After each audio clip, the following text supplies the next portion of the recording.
That's who's going to have the job. Don, if you could give us a camera once again. But no. I think he has it all set up. Which one's Wait a minute, wait.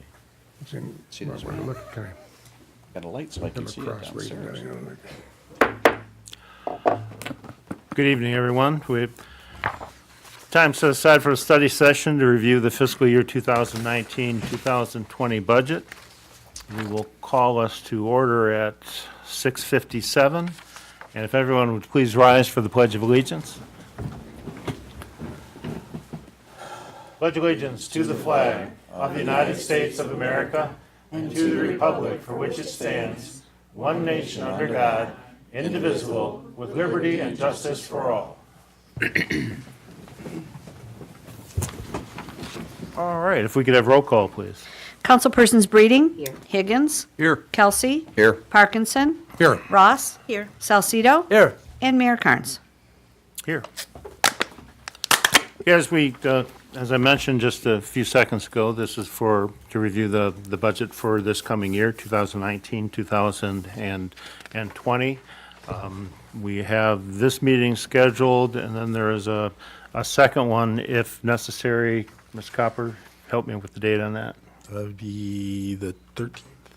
I think 13th. The 13th, so the odd Monday. Yes. Okay. Very good.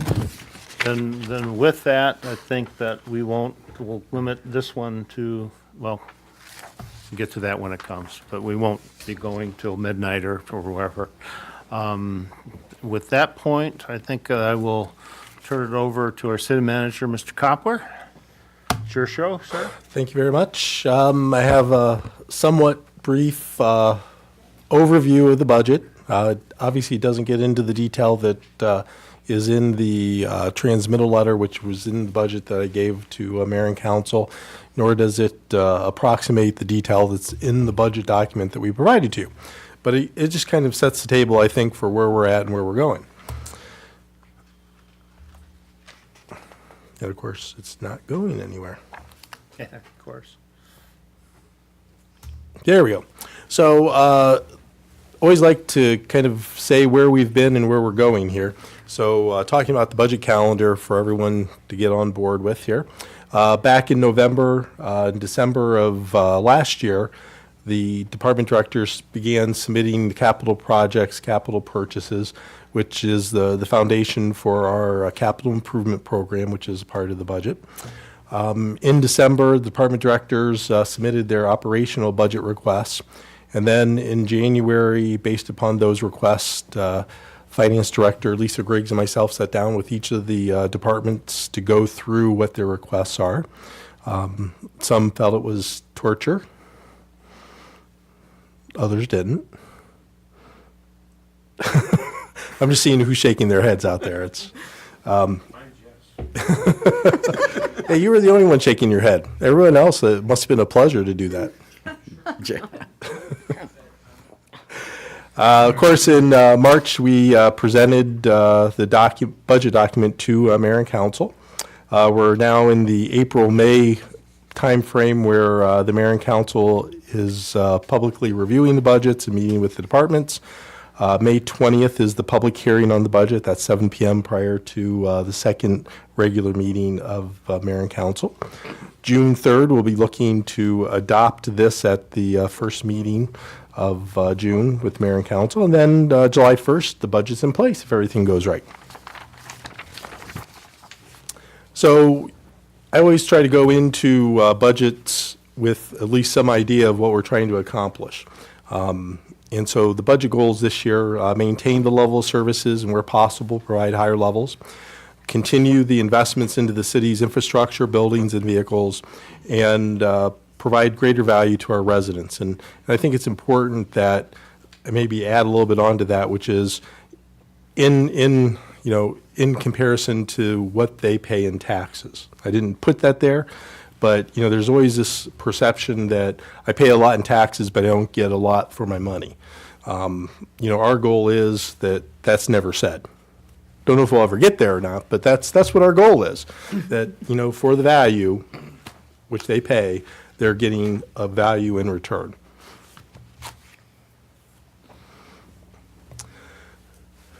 So there are always things that make it more difficult for us to put together a budget that achieves all of our goals. And there's a number of them this year, and some of them just came up today. Costs associated with post-employment benefits, OPEB. And so that's primarily talking this year will be the first full year of the changes to the retiree health care plan.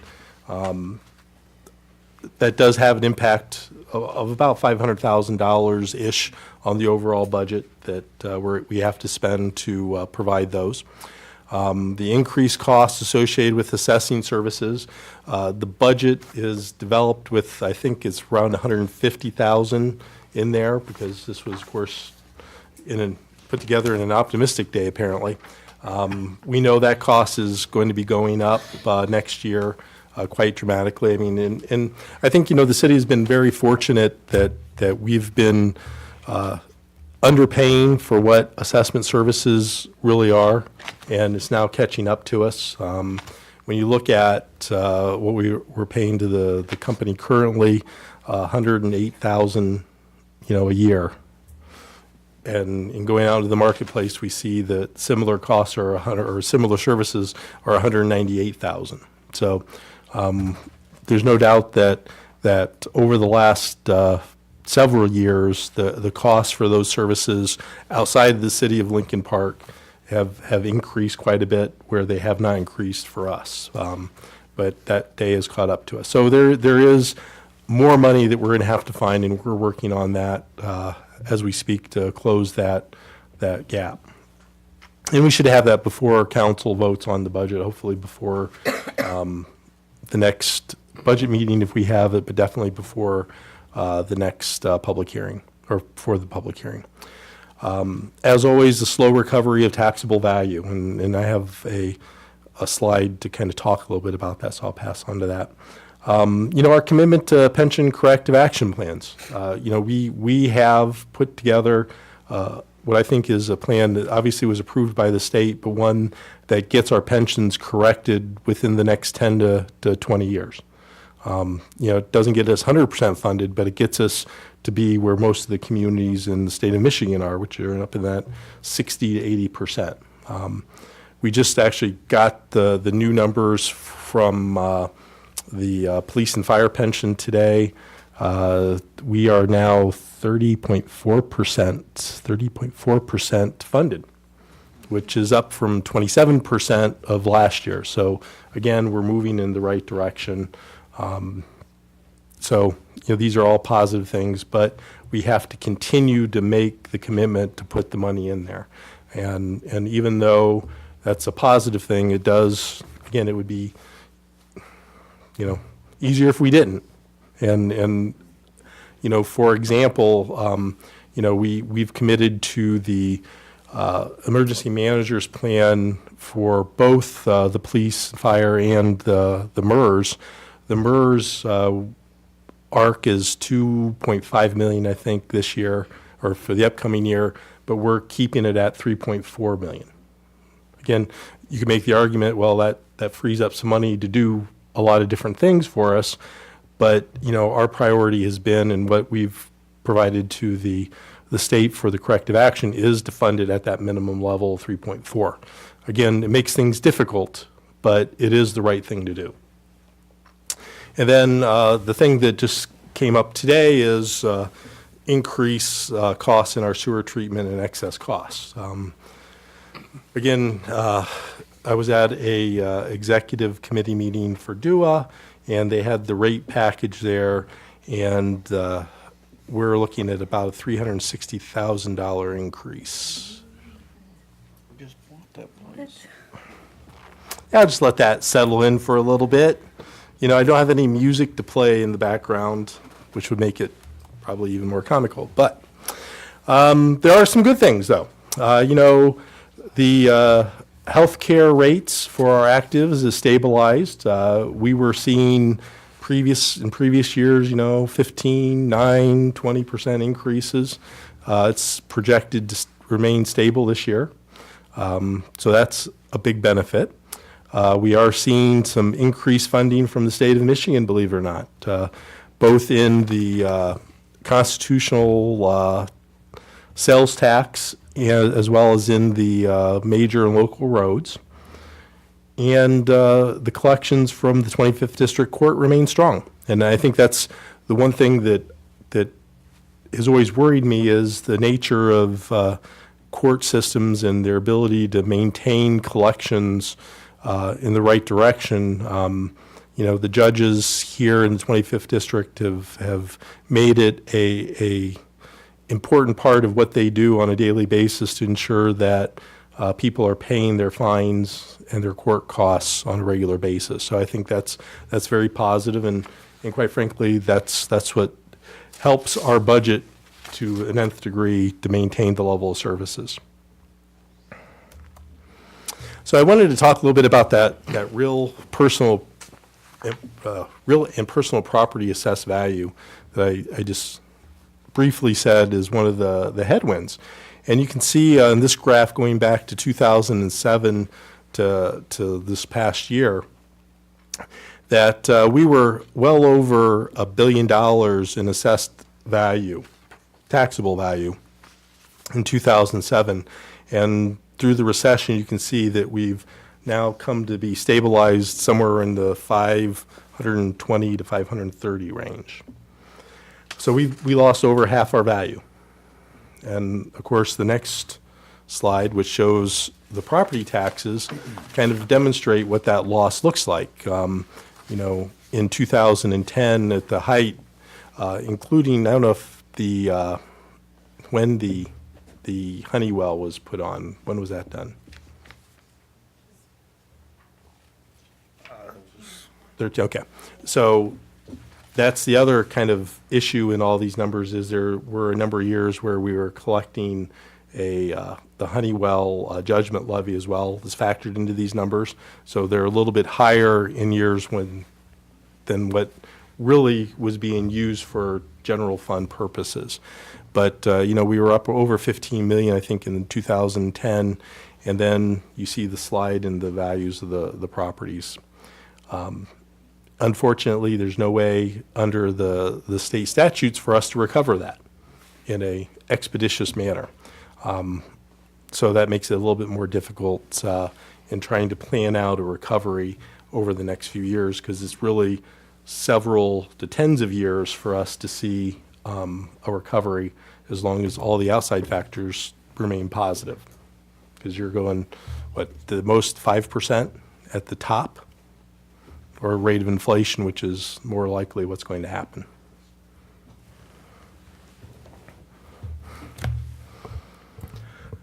So the general fund is projected at $23,917,831. You can see that that's a number compared to other, which is not too far out of the realm. I think it's kind of interesting when you look at what we've done over the last couple of years, though. This past year this is the first year without the street light assessment, and so that was a loss of $500,000 that we had to absorb within the general fund. So we lost $5 million worth of capacity, but we still have been able to meet the needs of the residents. This year, as I said, we're taking on the cost of the enhanced retiree health care, and we're still, I think, able not necessarily to spend the money I want to spend or what we should be spending on capital improvements, but we're still providing all the services that we're providing in the current year, next year.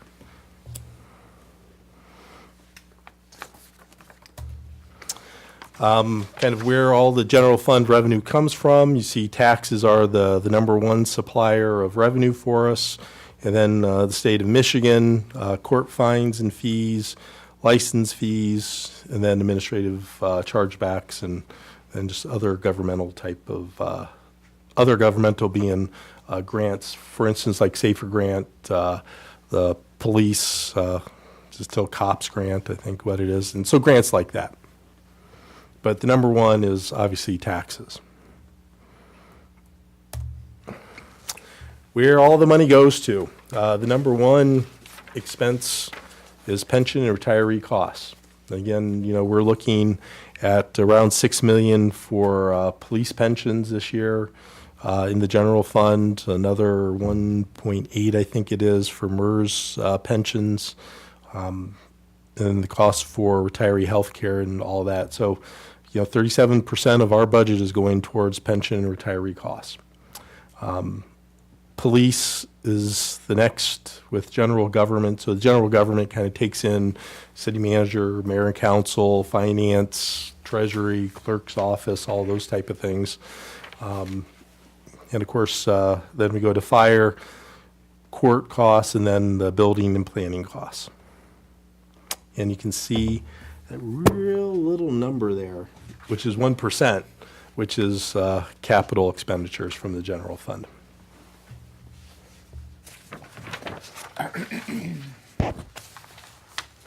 So I'll let that soak in for a little bit there. Okay, kind of skipping around to some of the bigger other funds. Major and local roads, you can see that we're looking to spend 2.9-ish over major roads and a little over 2 million on local roads.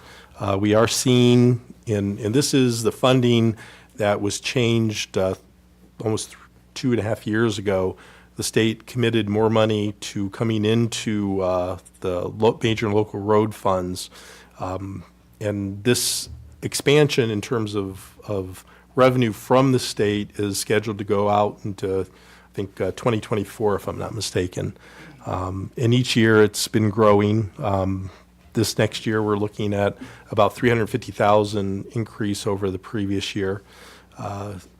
Unfortunately, we've already made some commitments in terms of the staffing increases we did last year.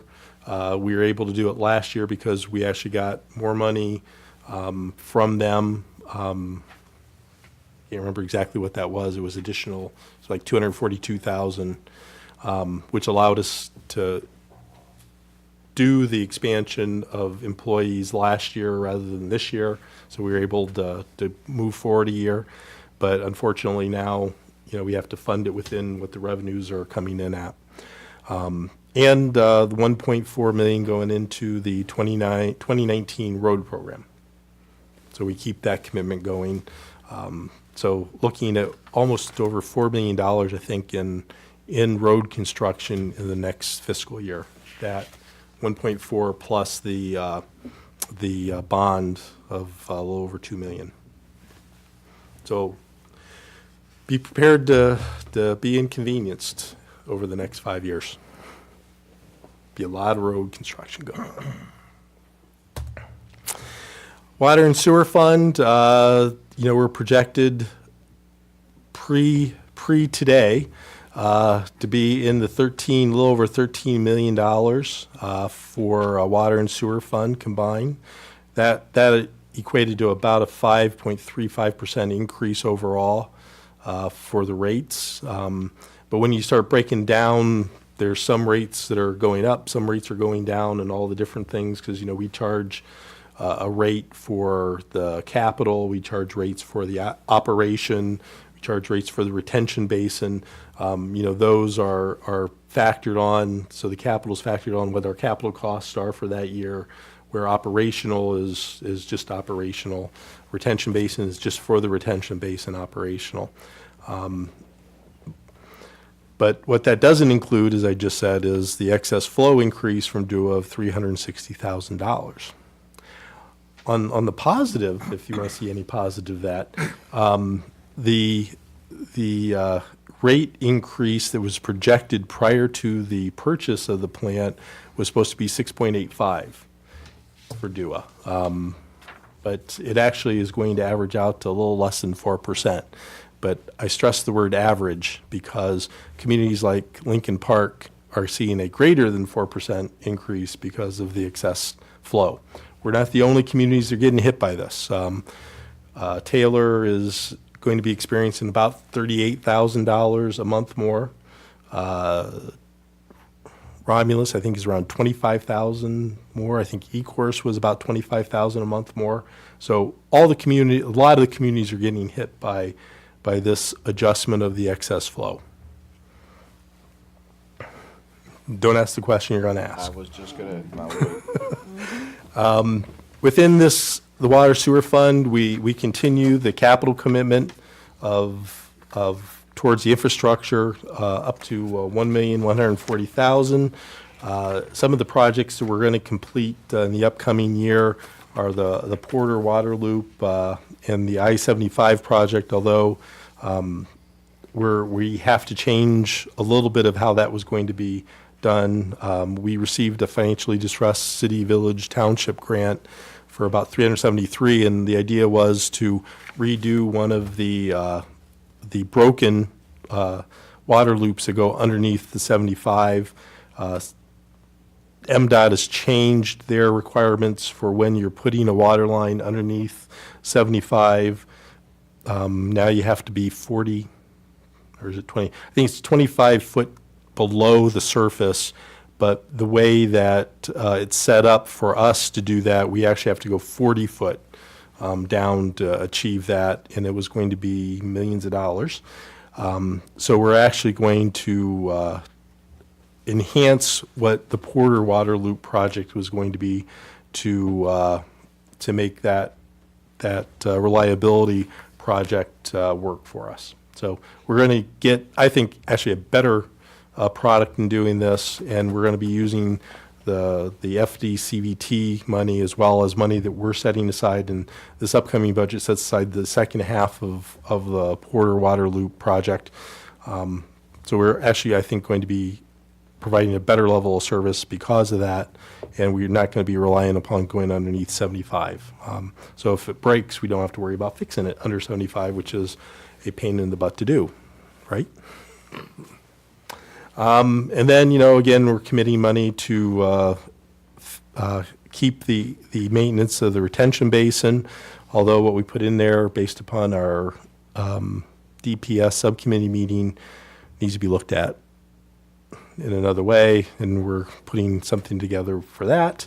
Pump stations, we'll be doing some lining of sewer lines again this year. And also, we're going to be doing a lot of water line replacement due to the road projects that we're going to be undertaking. The one thing that's not factored into this budget is the changes to the state law related to lead line service lines. We're still working on what that really means to our budget right now, but that is, and I think we may have mentioned this at some place, I don't know if it was in a DPS subcommittee meeting, but it's about 4,000 or 5,000 per line times 50% of our lines, which is tens of millions of dollars. 32 is the number, yeah. So we have to start looking at that.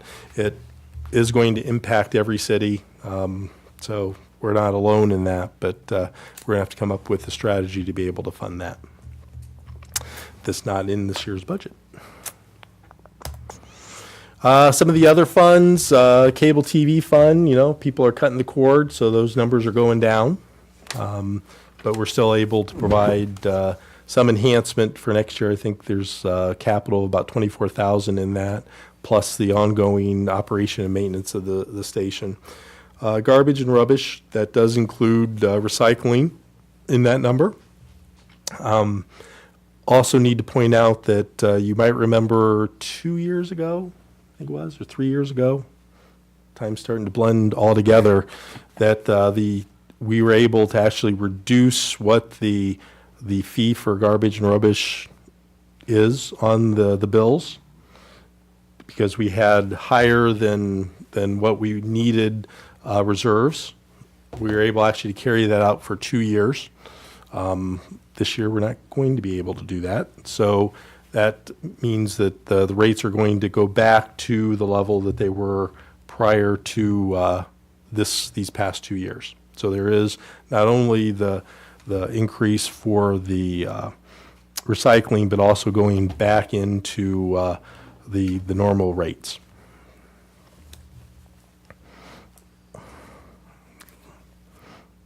The forfeiture fund, of course, that's in the police department. We utilize that. This year, a couple big expenses is replacement of vehicles, as well as there's going to be something different for the collaborative of all the police departments that share the software, the records management software. I don't think that they know exactly what they're doing yet, but under one scenario, it was going to cost us $50,000 to switch over to a new software. So we have that money in there as well. So that's why it's a little bit higher than what we normally would see in there. CDBG, this we just received actually last week. That number is down by $3,000 some dollars, I think. Yeah, almost 4,000 less than what that budget is. So again, that's not a big deal there. Library fund, the advertising fund, we stopped collecting revenue on the advertising fund. We did have, as you might recall, money build up in the reserve fund for that. It hadn't been spent, so we're kind of using that to maintain some of the different, like the concerts in the park and some of the advertising stuff that we do with like the website and stuff. But we're coming very quickly to the end of that money, so that is going to have to be absorbed in the general fund in future years, unless you decide to reinitiate that. Fleet management, that's really an internal fund, as well as a technology fund is internal, that we move money from the different funds that pays for the mechanics and operations of the fleet, as well as replacement of the equipment. And we'll talk a little bit about that here in a future slide.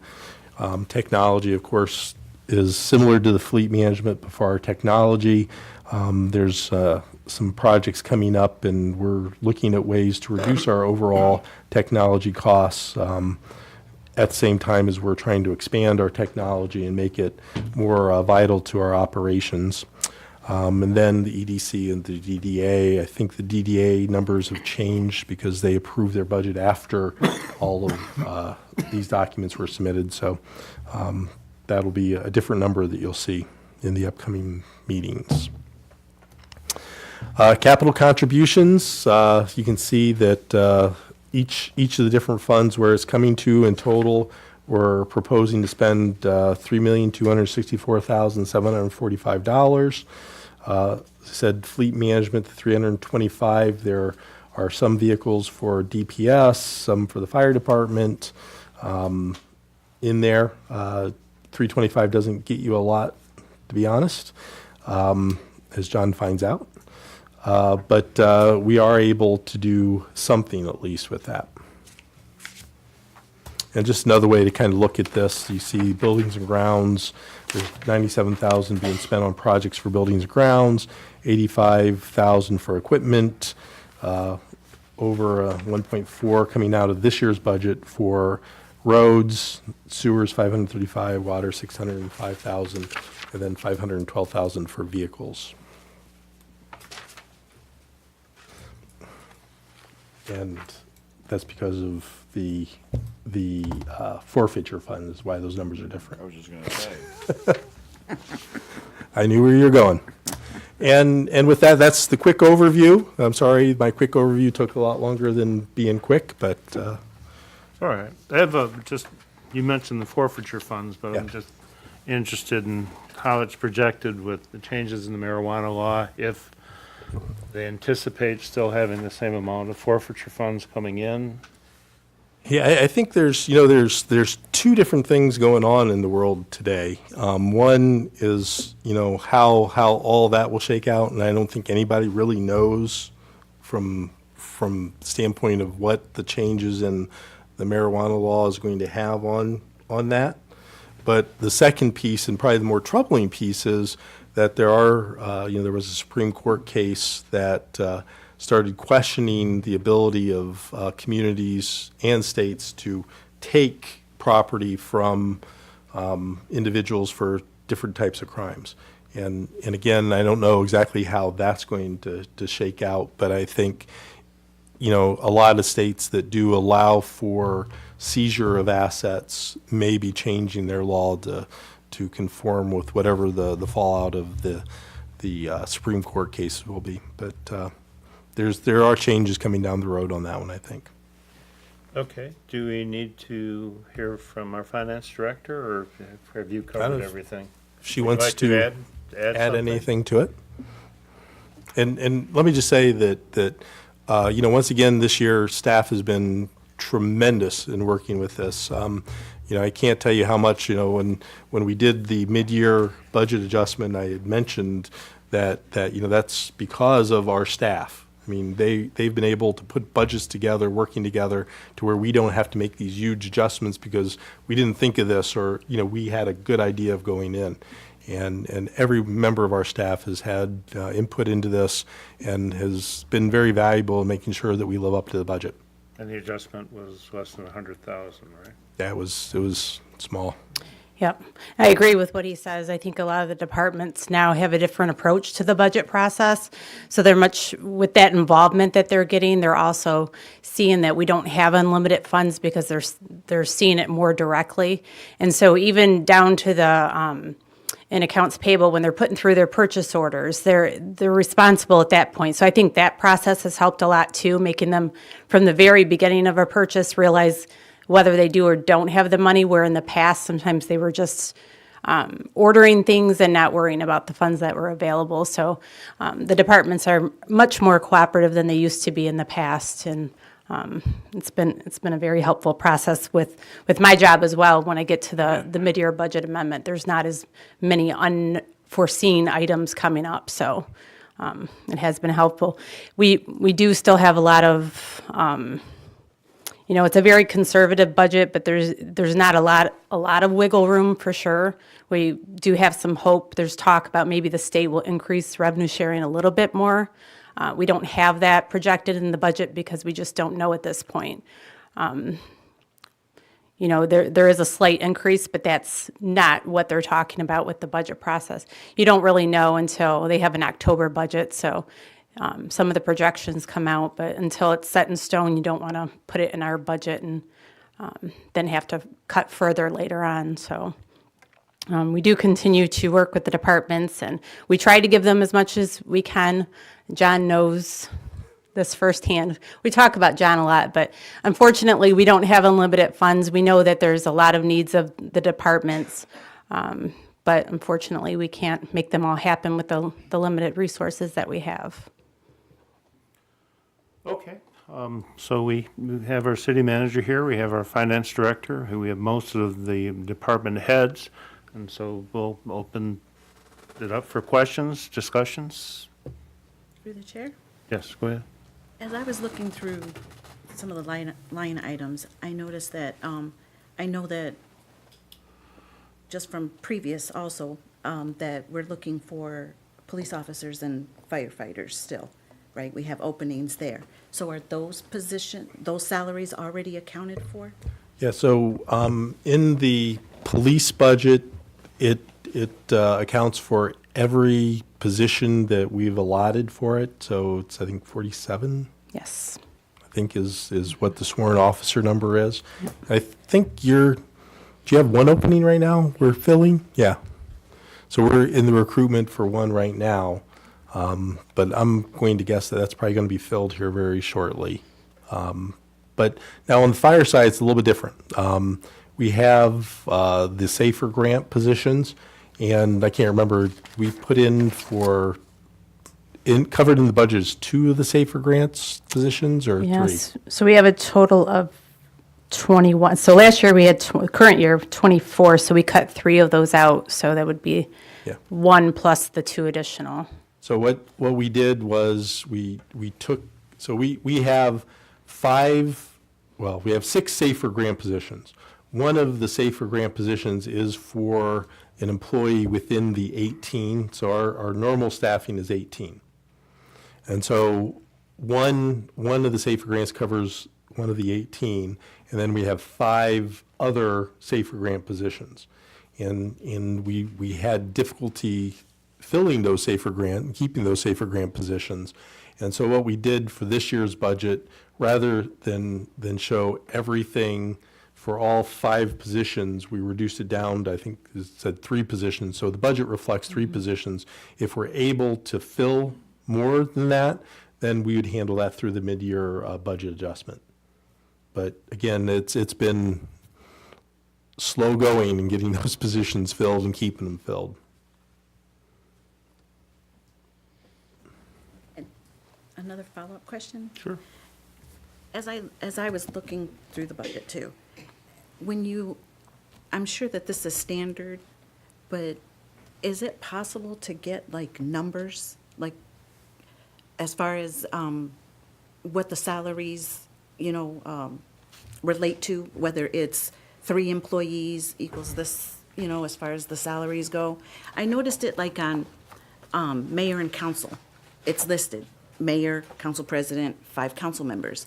But on the other departments, they don't list how many employees reflect that amount. If you look back under the personnel summary in the very back, The very- Yeah, it starts at G2. yep.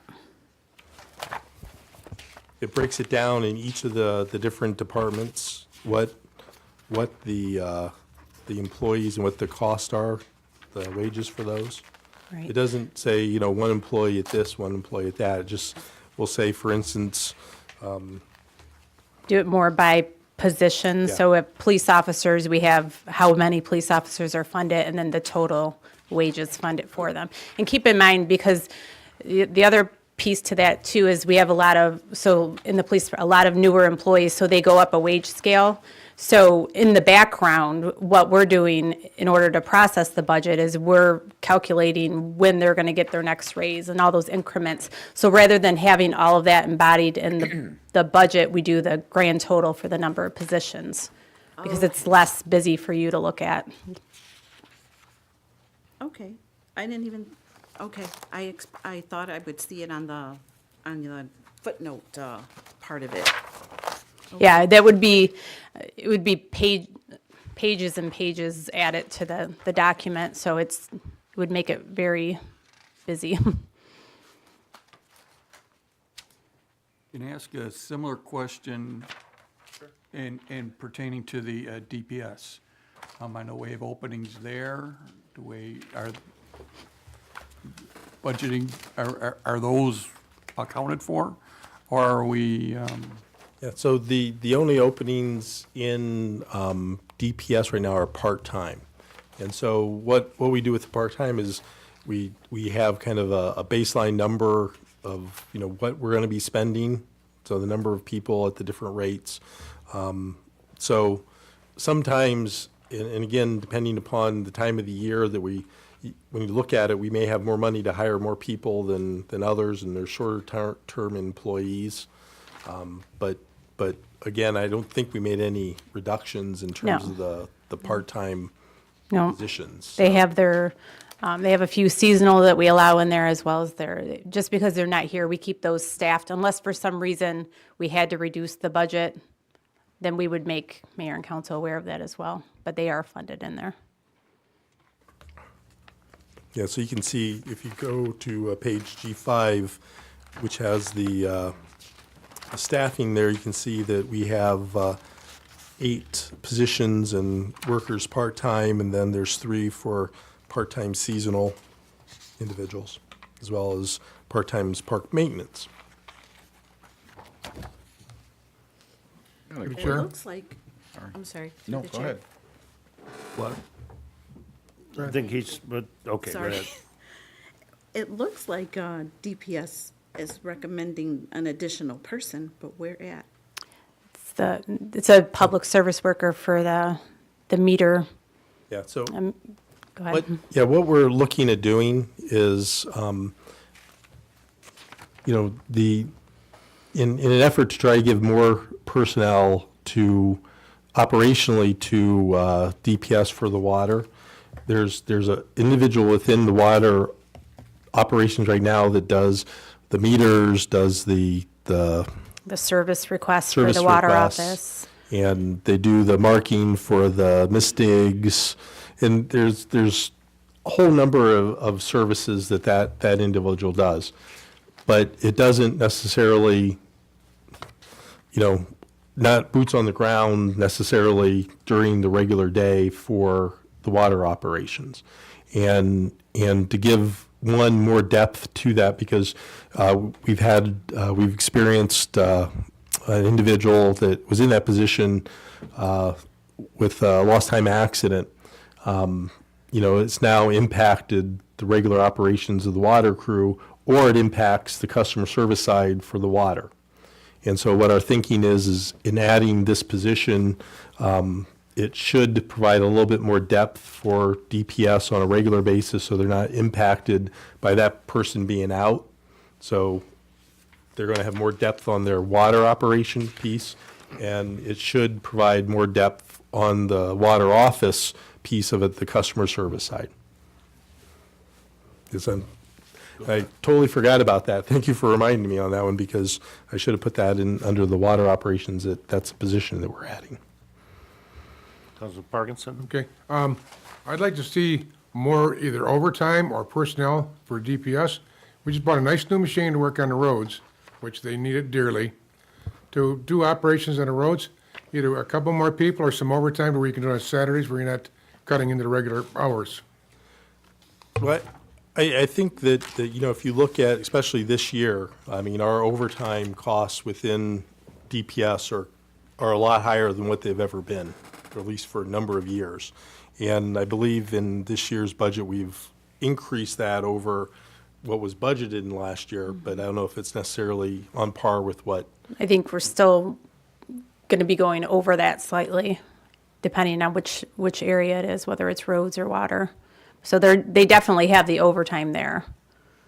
Yeah. Years ago, there was restrictions put on the overtime, but that's slowly been increasing. Much work needs to be done, and we have the equipment now. With the last purchase of that hot batch machine, we have the capabilities of going out and making our roads better. So I'd like to see them utilized with the manpower to use them. You're not going to catch up on the roads if you don't do something to do it.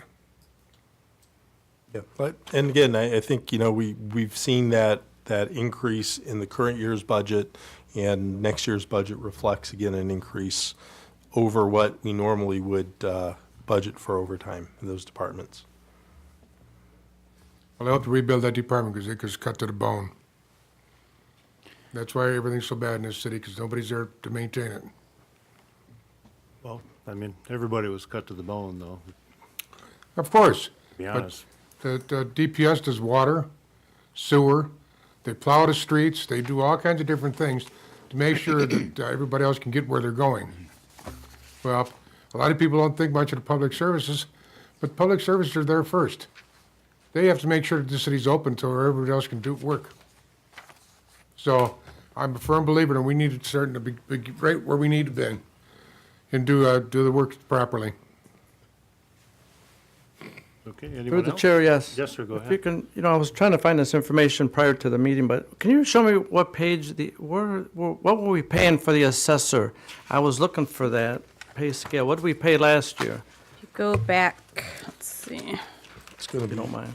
page A5. A5. A5, and then about midway through, Department 202, City Assessor. All right, thank you. Yep.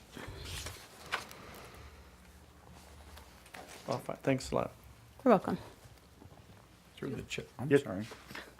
Sorry, just follow up on my, when I look at the personnel summary for police and fire, I don't see the recommended the numbers going up. Police and fire is not going up this year. That's correct. But I thought we had room for, That was already budgeted. it was already, Yeah. so Position, that's this why is a that's. replacement, yes. Okay. Right. There was, in full disclosure, there was a request by the chief to increase the police staffing by one. But again, just based upon how the numbers broke out, we couldn't do that within the general fund. Okay, but it is accounted for. The current staffing, so the 47. 47 sworn officers are all in there. And that 47 includes the one open position that they currently have. Okay.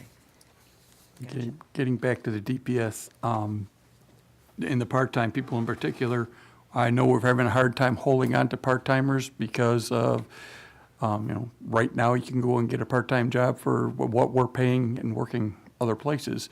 Has that been talked about? What can you? So there's, I think, a couple things to think about as it relates to the part-time staffing. So a lot of people would rather have full-time than part-time. And so that makes keeping our ranks filled more difficult because, again, we can't offer them a full-time job, although being a part-timer does help if a position opens up within the city force, a full-time position. But, if it comes down to staying part-time with the city or getting a full-time job someplace else, they're going to take the full-time job. I think the second piece is the wages, and there's, there's a connection between, what we can provide as a part-time wages and our collective bargaining. So we have to kind of keep that in mind, and I think, where we want to go is to increase those part-time wage rates. But again, to get to where we want to be, we have to kind of work it within the framework of the collective bargaining agreement as well. And so that's not something probably, in the next, month or two that we can address, but as part of taking care of the collective bargaining agreement will give us flexibility to do that. I understand exactly what you're saying. Yeah, I but just when don't want to say what I'm trying to say. Right.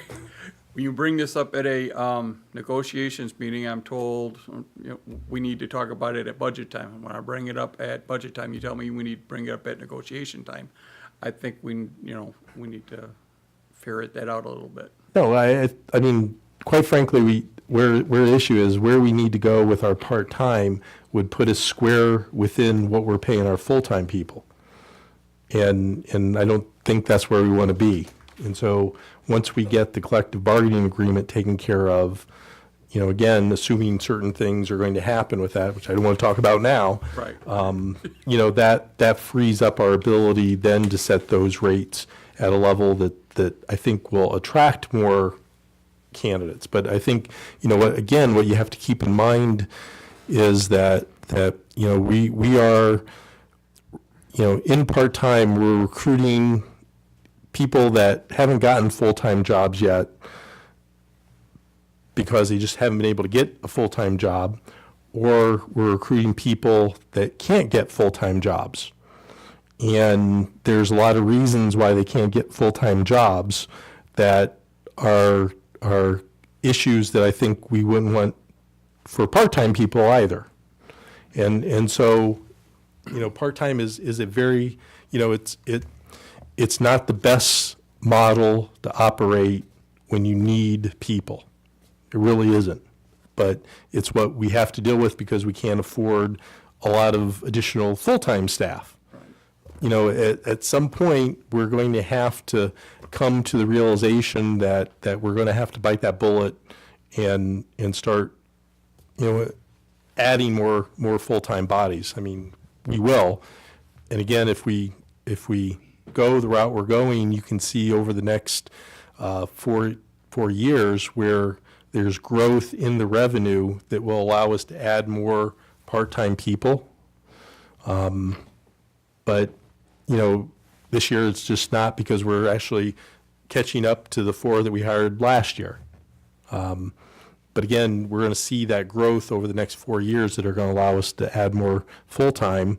And so that'll take a little of the pressure off of the part-time staffing issues that we're having. But again, it's just getting there that's the difficulty right now.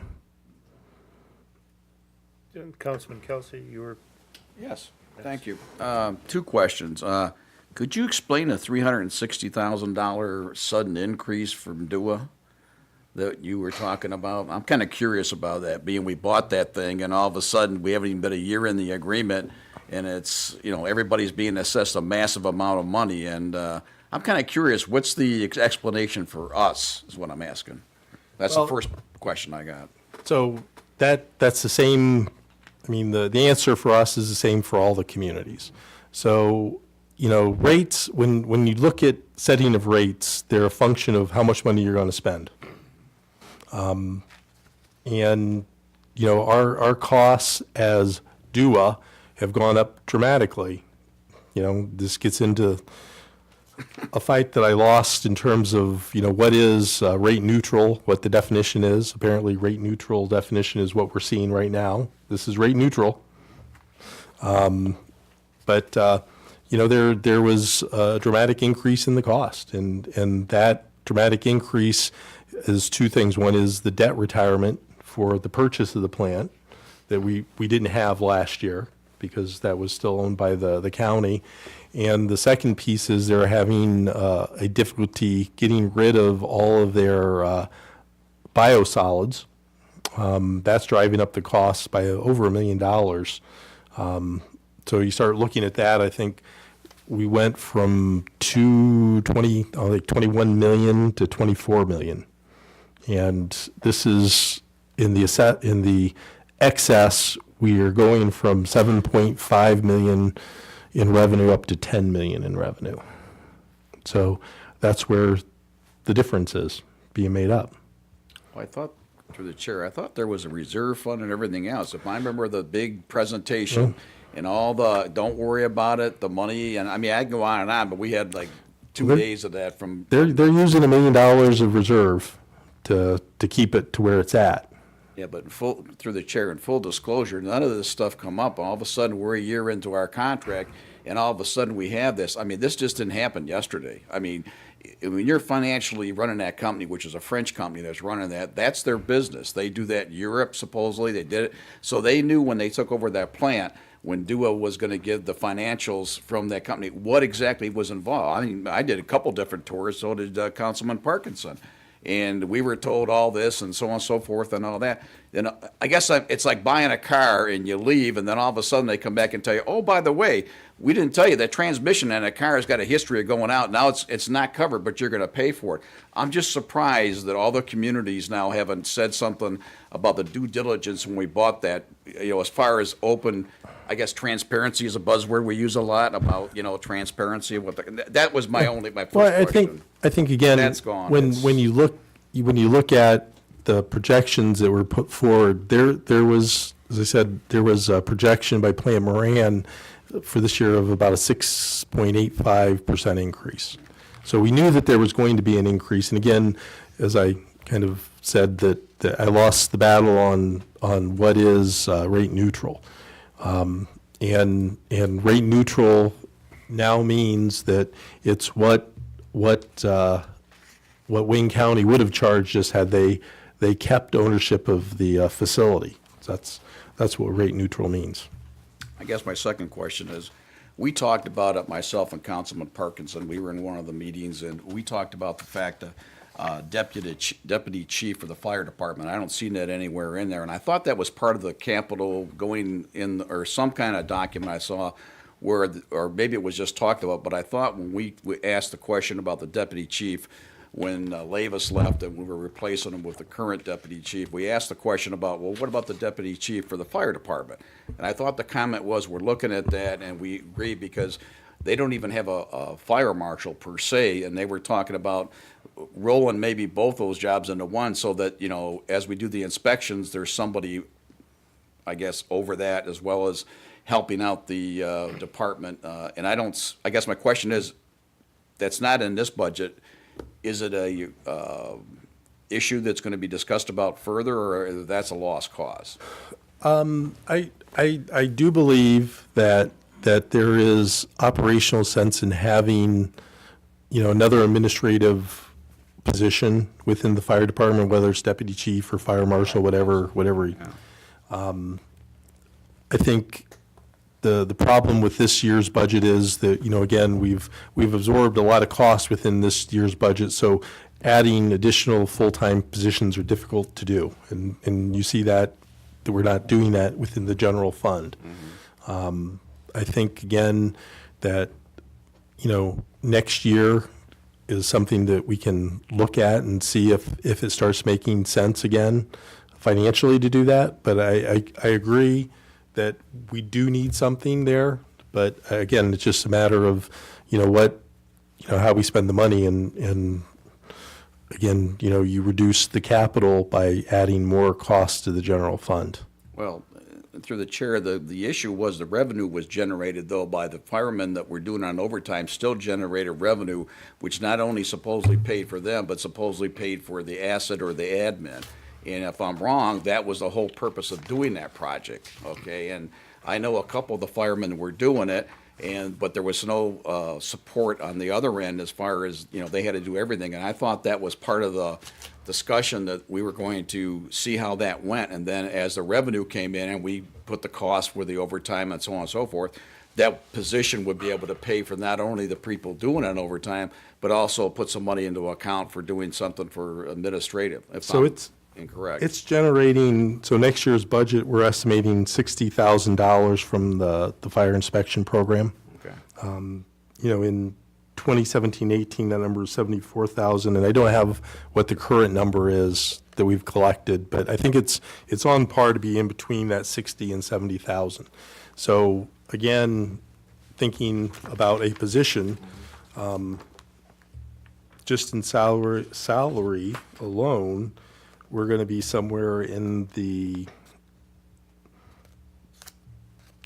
mid 70 range, just in salary, not including the benefits. So unless we don't charge, if we say that the overtime that's currently driving that goes away, there's no way that 60,000 pays for a position and the rest of the workforce necessary to do that inspections. And that's all revenue we're getting from all the fire inspections they do. Because we're supposed to do them every year, am I correct?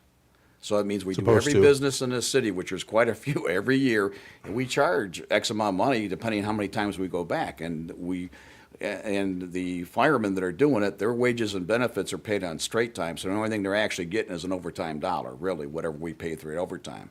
Because, if not my mistaken, that's how Right, the they're stuff is, am I charging us correct? overtime. Right, but I I mean, mean, just everything get out else of is paid, you're not paying a benefit or anything else because Right. they're already, okay. Yeah. All right. Okay. Yeah, I don't disagree that we're supposed to be doing every building every year. I'm just saying that that's not the way that's worked since this has started. Okay. Just asking. Thank you. Through the chair. Yes, sir. Matt, we talked before about metering for the excess flow charges. Where are you at on this? That's all coming out as part of the work that we've been doing with the SOL grant. And so that's going to be one of the recommendations. So we're probably going to be doing that in next year's budget, my guess, is when we'll get that capital work done. How much was it, how much did you figure it was gonna be for the meters? I don't even remember what that number was. But, so keep in mind, and I know where you're going because I'm there already. But the problem with the excess charges, excess flow charges, is not that, it's the formula that they're currently using, which a lot of the elements of that date back to 1962. And so regardless of what our meters would say, they're using that formula. We are, in the meeting today, I was advocating that we need to start putting together because, the understanding is within 5 years after we get ownership, that we're going to change the way that the not only the base rates, but also the excess flow are going to be determined. And that's where the meters are going to be most important, because what they're going to be going to is at least for the excess flow based upon the meters that are within the system. And so we're going to need, when they get there, to be able to show what our flow is coming out of the system. So it's possible to save $300,000 a year for the excess flow. Isn't that correct? I mean, hypothetically.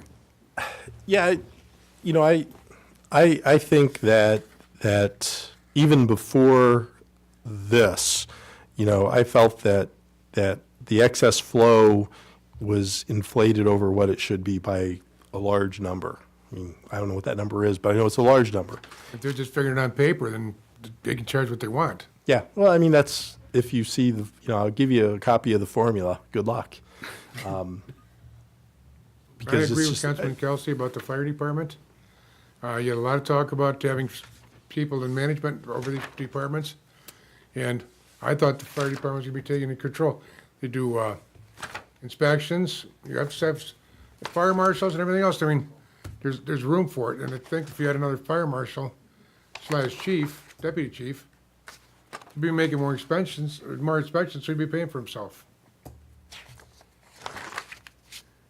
I hear what you're saying. I don't know in practice if that's going to be the case. I mean, I understand the thought. I just don't know, because the problem with positions like that, and this is kind of why I don't like to tie that to the revenue from the inspection program. I mean, that's, to me, this position should be funded without the revenue from the inspections. That's what I think. And it's because this position, there's a lot of oversight need that needs to be done there. I mean, there's no doubt that we have, people at lower levels that have to do things that if you had that deputy chief position, that position would be doing. So it takes away from doing some things that should be done at, other levels of the organization there. And so if you predicated it saying, well, it's going to pay for itself because of the inspections, I think that's not a correct statement, because it's going to be doing things other than inspections. Well, it's not that he's gonna pay for itself, but it'll help. Yeah, no, We had one or two instances where the alarm sounded and there was nobody that sounded. So, I mean, right there, it's something that could help. well, I don't know if that would, because again, when you look at it from, this is going to be a 40-hour employee. So, their work hours are probably going to be very similar to what the chief's work hours are. So anything after hours, you're still going to have that issue. But Everybody's again, I putting mean, if that's, responsibility. If you're responsible this week for that alarm, you're responsible. So that's a simple way to go. but we have to factor in the mayor being responsible 1 week as well. He's not getting paid for it though, so he can go on vacation if he wants. And I think, what I've provided you is what I think is the right way to go for the budget. And I may have said this to some members of council, stay within the framework of what I'm putting out there, because if we stay within these numbers, we're not going to run into some of the issues that the city's run into in the past, right? But within those numbers, if there's a desire to do this rather than that, let's develop a consensus to go forward with that, and I can put together what it looks like. I mean, again, I would strongly urge us not to think about tapping into, the building of the reserves that we're doing. There's certain things that, we have to, spend money on, like the pensions, not reducing what our commitment there, and for retiree health, these things. But outside of that, there's flexibility if you guys want to go a different direction, as long as we keep those commitments that we have to keep, and we stay within the overall numbers. If you want to look at adding a deputy chief, by the next meeting, we can have different scenarios on how to accomplish that. I mean, again, this is your part of the budget if you want to change things. Where I think we need to draw hard lines are, there's 23 million, whatever that general fund budget number is, 23,917,831. Stay inside of that, keep the commitments to the pensions and the health care and that. The rest, if you want to move it around or do something different, this is where we talk about it. You've been working with this in finance and with the department head since November, December, with meeting with the individual department heads, talking about operations of their units. Correct? And this is the item, the amount that was agreed upon between them. They might have wanted another position or two, but they understand where you came from with this. Right? Yeah, agreed upon probably is too strong of a word. Again, I keeping think that in mind, They can,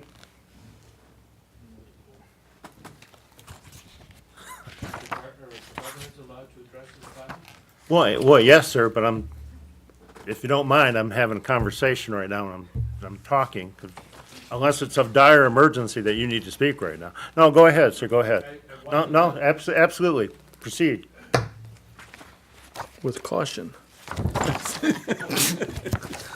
I didn't say that. I don't disagree with what the city manager said. I understand that there is not unfunded, a lot of money available. I mean, it's not a bottomless piggy bank. We all understand that. What I'd like to do is I'd like to actually go back to the part-time. And Mr. Koppler stated a very good positioning on it. If you go too far to one side, you create a lot of problems. And if you go the other side, it creates other problems. In my department, if you do go to page G5, they've got PSW workers part-time 8, part-timers 3, or I should say part-time seasons 3, and parks maintenance 1. If you add them up, that's 12. Right now, presently, we have 5. Last November, I lost 2, and they have not yet been found. Not to say that they're not budgeted, they just haven't been found. Right now, I have 2 boots on the ground part-timers in the DPS. One of them works 4 days a week. Another one, because of school, works 2 days a week. The one that works 4 days, I'm losing him. He found a full-time job. More kudos to him. He found a full-time job. But where I'm going with this is somehow the city's got to try to see if they can lure more part-timers in. And like Mr. Koppler said, it's got to be strategic. Because like he said, there's a certain crowd you don't want in here, and then it does create other problems. I don't know what the answer is. If I knew, I'd bring it up here. But something's got to be done, because the 5 part-timers, that's a lot of coal packers. And I just wanted to bring that up because everybody's talked about it, but I think we got to try to somehow figure a better method. And I don't know what that is, because every other community is trying to figure out that same better method. Because we're competing with all the businesses out there. But it's killing my department. Can I ask you a question on this? He stated 12 part-time workers is what we're looking for. And I know 2 part-time workers cost, 1 full-time worker would cost more than 2 part-time workers. But maybe you could slash the number of 12 down to whatever, where we could hire a couple more full-time. Would that become, I'm asking you as a department head, is that something feasible you could work with?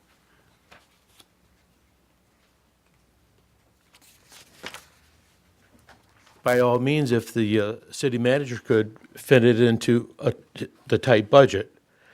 What he's trying to do is he's trying to build up capital reserves because the state mandates, I think it's, 15 to 20%. Plus the other costs that the city, I want to say, is burdened with, but they have to make.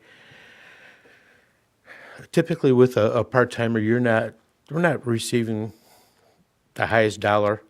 But I think part of it is the healthcare packages and some of the ancillary costs. There's no way you could replace 2 for 1. Actually, I would leave it up to these 2 But- finance people. But maybe, I don't know what the number is. Maybe you could even give me a number on that. Well, just real quick, if you look there at the, on that page G5, you can see that we've budgeted for 8 part-time workers at 170,000. So you're probably going, again, worst-case scenario with health insurance and everything, it's probably going to be about an $80,000 to $85,000 employee. So in theory, you could do 2 employees, but you'd be wiping out 8 part-time employees. But also in reality, I think we all know that a part-time guy in most cases, isn't giving you the same work you're gonna get out of a full-time guy. Yeah, well, I think, That's why I wanted to know his thought on the feeling before I proceeded with it. yeah, and I think, so again, and I don't know exactly when Lincoln Park kind of switched over to the, part-time helping out with this. I mean, every city to a certain degree does that. Well, but yeah, but we've always had we've always had part-time workers with the DPS, but we lean on them during certain seasons, and Right. it's grown now where it's year-round. Yeah, and that's what I was going to say is that, typically you see, part-time individuals being more employed during the summer, spring, summer, it's helping, doing some of the things that we don't do now. I mean, if you think about like the mowing, other cities I've been in, the cities did the mowing, so we had to upsize there to do that and the trimming and all those things. Lincoln Park at some point had made a decision that using part-timer instead of full-timers to do that. I agree 100%. If you look at from the standpoint of saying right now, what is $170,000 doing for us? Well, if you can't have the bodies in there working nearly 30 hours a week, it's not doing anything for you. And so you'd make the argument that if we had two full-time people, we'd at least be getting more out of that than what we're getting right now. But again, if you look at it from the standpoint of what the potential is, though, that's only 80 hours where, you're possibly getting 240 hours for those. We're not meeting the potential, so. Right, no, I'm just saying that's Right, the I understand, I challenge. understand the thinking, and I understand Yeah. how we got to this level. I was on the council back then when we started doing the cuts and why we did what we did. But we're not in that time now, and maybe we need to reinvent the wheel a little bit. And I'm not saying this is where we want to go. I'm bringing it up for thought. Well, so believe me, I've thought about all these things, and when you look at for instance in the local or the major and local roads, so we're committing $1.4 million to road construction.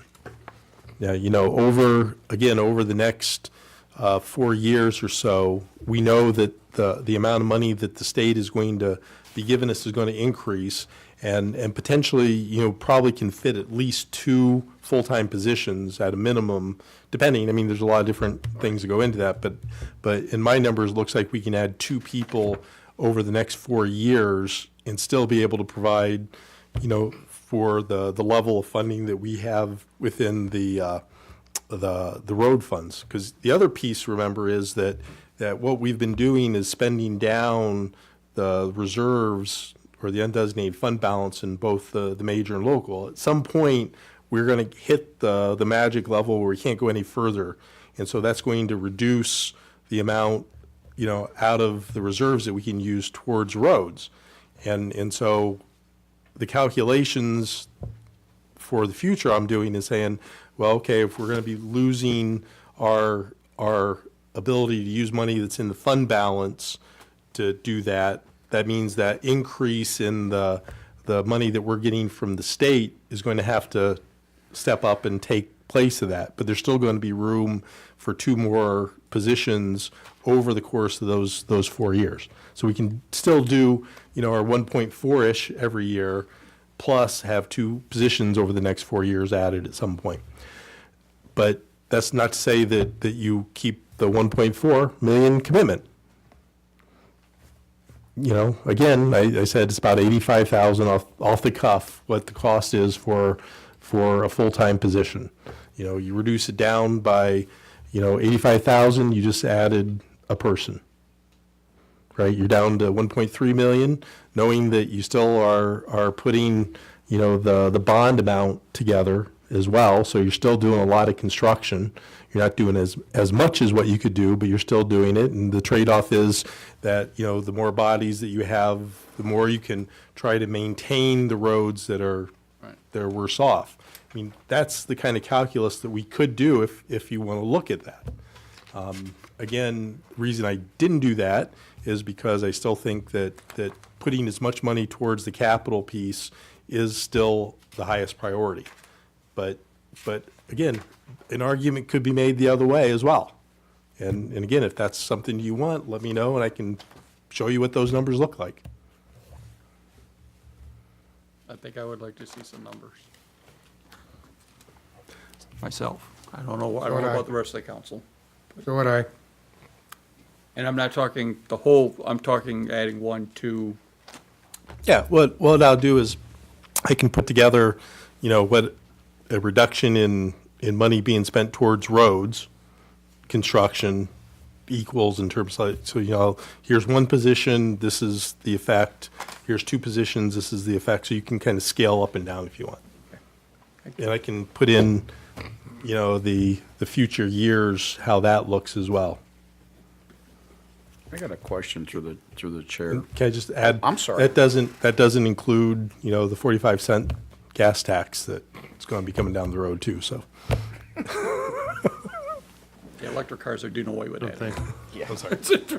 Yes, Councilman, go ahead. I'd like to see some numbers on how we go and we solicit for the part-time and full-time employees. I mean, I want to see the avenues or the resources we go to.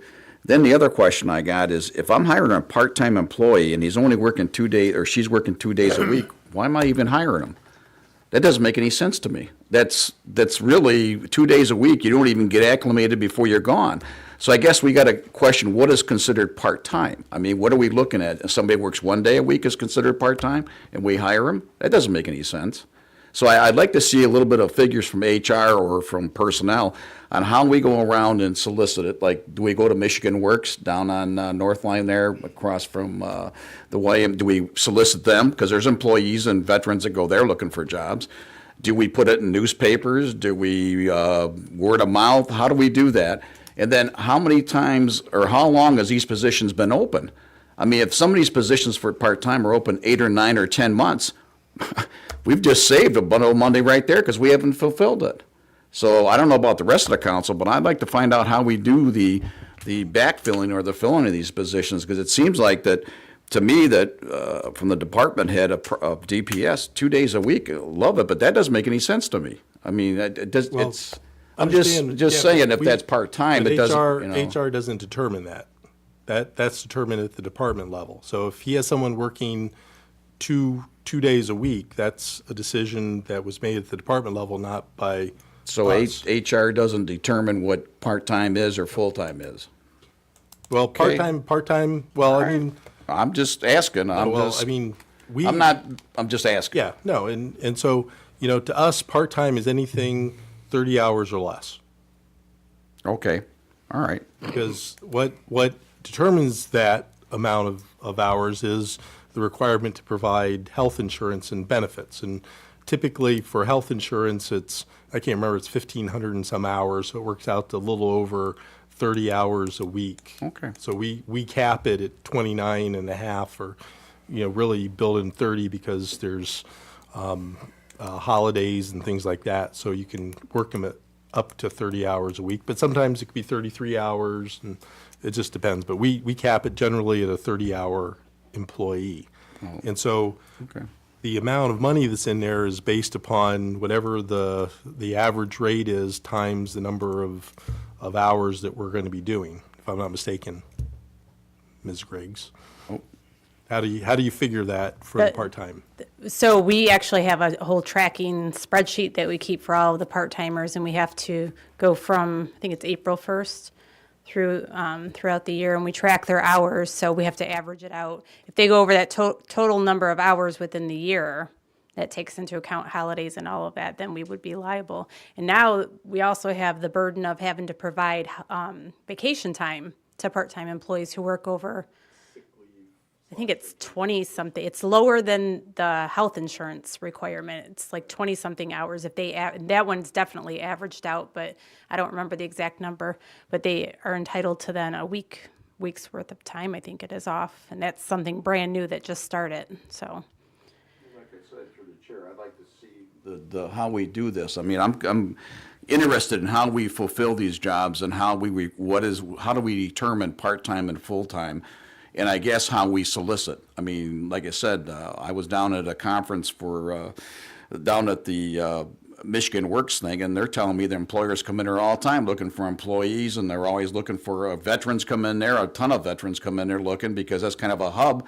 And I'm not saying that they fill every job, but that's a resource that if we're using it, fine. But if we aren't, I think that's something we need. It's there. We're paying for it. It's right there on Northline. So I'd like to know how we solicit employee, how do we solicit it? Do we post it in the News Herald? Do we do it, through contacts like the Municipal League or the Michigan Works?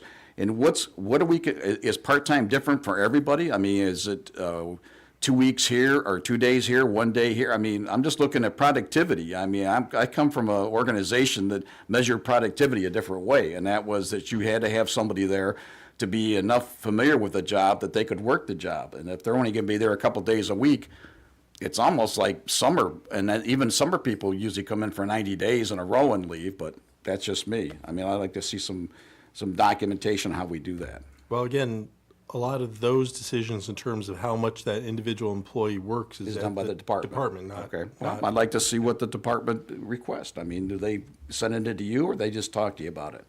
I mean, does the department say, I want 3 part-time people for this year at the budget hearing, and you ask them, well, how much are you gonna, because you gotta do the figures, how much do you figure these 3 part-time people are gonna work?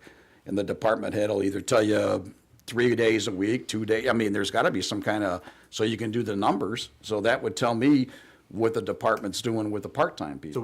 when you're calculating, Or is that different? for like DPS, where you have 8 part-timers and a dollar amount, how do you calculate? Yeah, so those employees are based on keeping them under those 30 hours. We're usually doing like 25 to 26 hours for budget purposes, because we know they're not going to always work 29 hours in a week.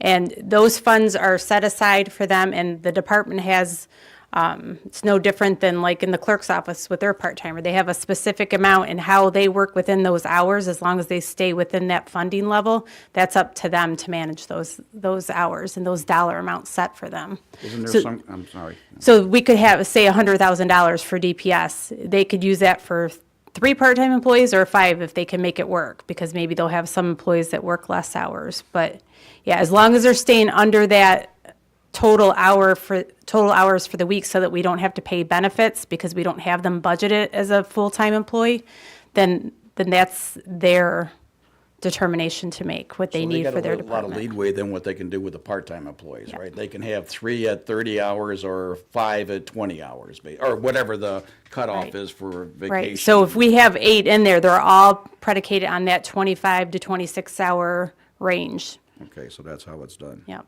Okay, and then how And then do you? they have also the 3 seasonal employees, which is, we're calculating for like summer work. I mean, do they come in like for 60 days, like they're high school kids that come in or they just come in for 1 day a week or 2 day? I mean, how do they, with summer work, usually you're not cutting grass, you're doing summer work. I mean, whatever it is. And I would assume that they're new employees, so they'd have to come in and. How they're specifically used, John would have okay. to speak to that. All right, thank you. When it comes down to any part-timer we could get, we'd love to work them 27, 28, 30 hours a week.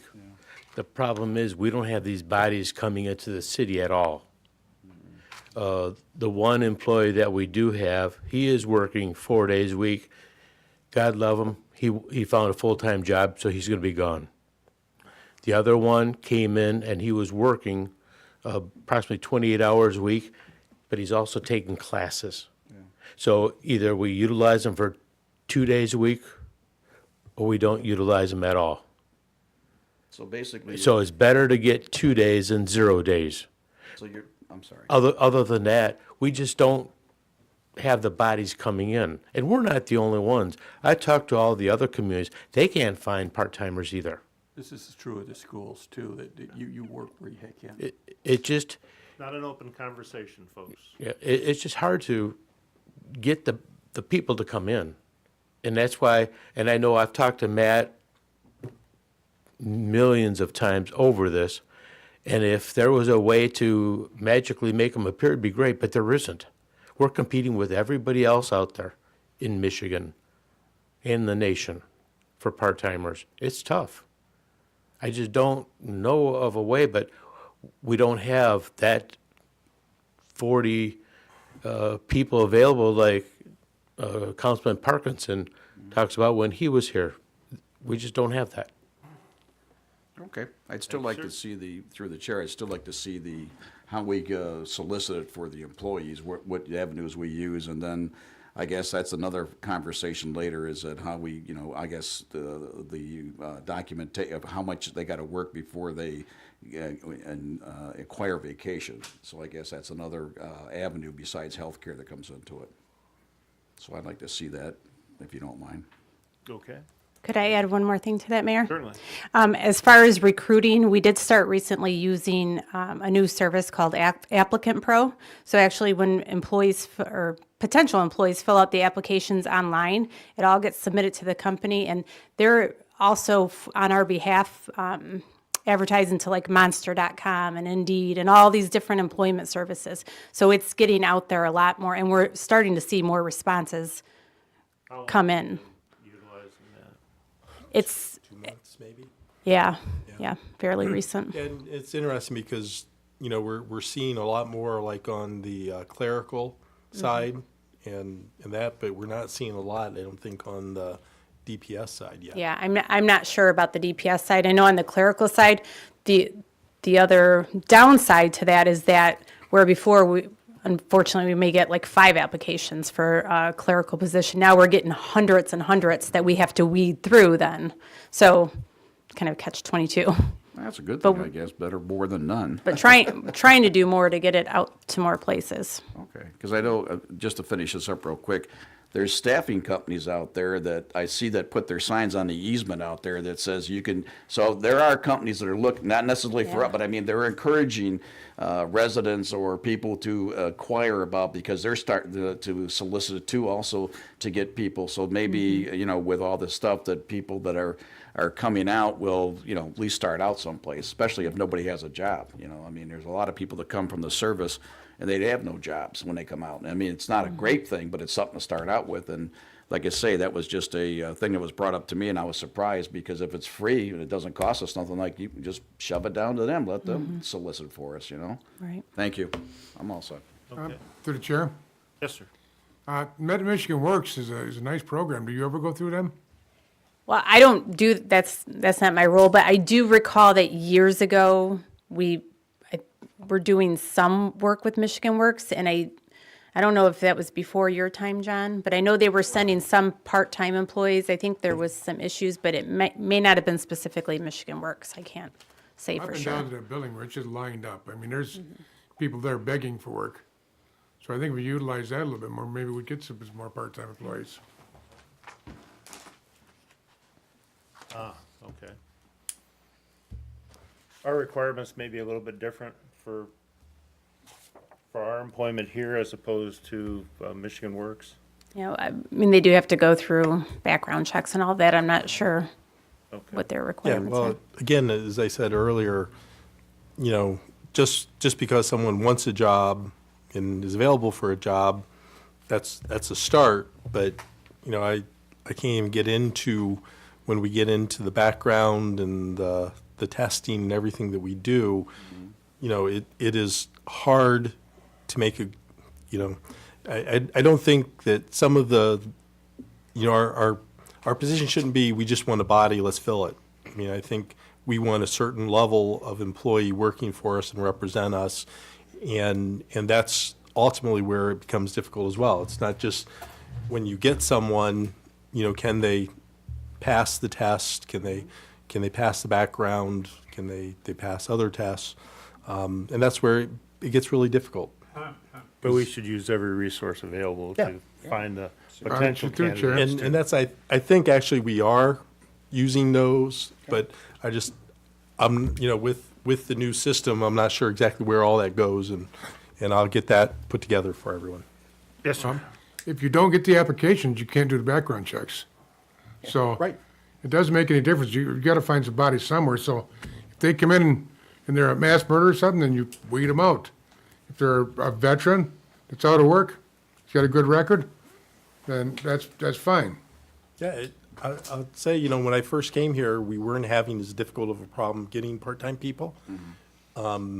but the economy has changed, and there is a lot of hiring going on, and so, you know, where we were seeing people in 2016 that would be willing to come and work for us part-time because, you know, they couldn't find a full-time job and they easily met all the qualifications, you know, those people are getting full-time jobs really quick. And so, you know, the field that we have to select from becomes a little bit more challenging based upon what the criteria is. When I worked here, we had school kids for summer help. College kids are off for the summer stuff. You might want to solicit some of the colleges to put a thing up. Okay, is there anything further? I'm not taking public comment at this time. Is there anything further? And entertain a motion to adjourn. Are we gonna have this next meeting? Motion. The next meeting is May 9th. Well, there are some questions, that you're going Yep. to get some data, and then we'll continue at that point. Okay. But the next meeting would be May 13th. Yep. At 6:30. Yep. Okay, I I'll just wanted to second make sure. Councilman Parkin's motion to adjourn. Clerk call the roll. Councilpersons Parkinson, Yes. Kelsey, Yes. Breeding, Yes. Higgins, Yes. Ross, Yes. Salcido, Yes. and Mayor Carnes. Yes.